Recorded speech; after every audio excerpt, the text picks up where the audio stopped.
মাদারীপুরের শিবচরে স্থায়ী সেতুর অভাবে প্রতিনিয়ত দুর্ভোগ পোহাচ্ছেন স্থানীয়রা। শেষ পর্যন্ত আড়িয়াল খাঁ নদ পারাপারে স্থানীয়রাই নিয়েছেন উদ্যোগ।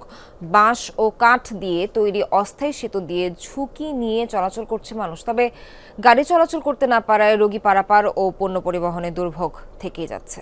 যমুনা ইলেকট্রনিক্সের সুপার এক্সচেঞ্জ অফারে একের ভিতর ৩ পুরনো বদলে নতুন নিন যমুনা ইলেকট্রনিক্স। মাদারীপুরের শিবচর উপজেলার নীলক্ষী ইউনিয়ন দুই পাশে সর্দার মাহমুদের চরকে আলাদা করেছে আড়িয়াল খাঁ নদ। স্থায়ী সেতু না থাকায় নদ পারাপারে গ্রামবাসীর ভোগান্তি দীর্ঘদিনের। মানুষের ভোগান্তি লাঘবে প্রবাসী ও স্থানীয়দের উদ্যোগে বাঁশ ও কাঠ দিয়ে নির্মাণ করা হয়েছে প্রায় ১৮২ মিটার লম্বা সেতু। এতে নদের দুই পারের বাসিন্দাদের ভোগান্তি কমেছে অনেকাংশে। আগের চেয়ে স্বাচ্ছন্দ্যে বিদ্যালয়েও আসা যাওয়া করছে শিক্ষার্থীরা।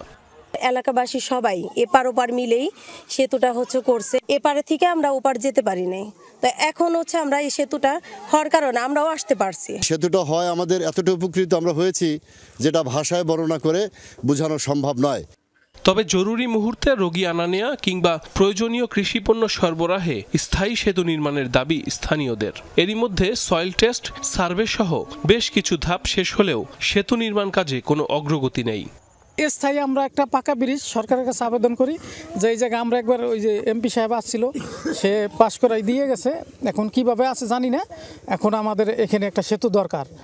স্থানীয় সরকার প্রকৌশল অধিদপ্তর জানিয়েছে স্থায়ী সেতুর নকশার কাজ চলছে, শিগগিরই নির্মাণ শুরু হবে বলে জানান এই কর্মকর্তা। আমাদের অনূর্ধ্ব 100 মিটার ব্রিজ প্রকল্পের আওতায় ওখানে টপো সার্ভে এবং সয়েল টেস্টের কাজ সম্পূর্ণ হয়েছে। ওটা ডিজাইনের ইউনিটে কাজ চলমান আছে। এলাকাবাসীর দুর্ভোগ লাঘবে দ্রুত সময়ের মধ্যে আড়িয়াল খাঁ নদের ওপর স্থায়ী সেতুর নির্মাণ কাজ শুরুর দাবি ভুক্তভোগীদের। সাইফ আহমেদ, যমুনা নিউজ।